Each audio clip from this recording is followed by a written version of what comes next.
নোবেলজয়ী অর্থনীতিবিদ ডক্টর মোহাম্মদ ইউনূসকে প্রধান করে বৃহস্পতিবার রাতে গঠিত হচ্ছে অন্তর্বর্তীকালীন সরকার। বঙ্গভবনে রাত ৯টায় এ সরকার ও সরকারের উপদেষ্টাদের শপথ বাক্য পাঠ করানো হবে। আর সেই শপথ বাক্য পাঠ অনুষ্ঠানে উপস্থিত থাকবেন বিএনপির নেতৃবৃন্দ।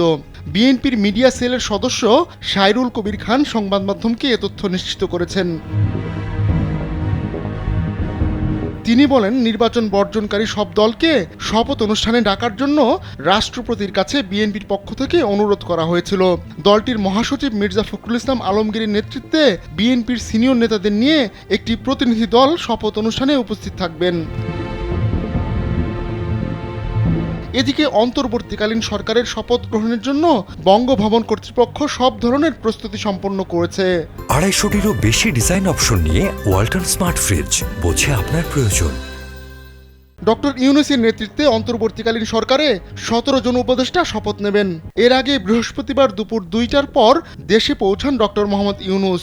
হযরত শাহজালাল আন্তর্জাতিক বিমানবন্দরে তাকে স্বাগত জানান 3 বাহিনীর প্রধান, পুলিশের নবনিযুক্ত আইজিপি সহ বিভিন্ন বাহিনীর প্রধান, সুশীল সমাজের প্রতিনিধি এবং বৈষম্য বিরোধী ছাত্র আন্দোলনের নেতারা।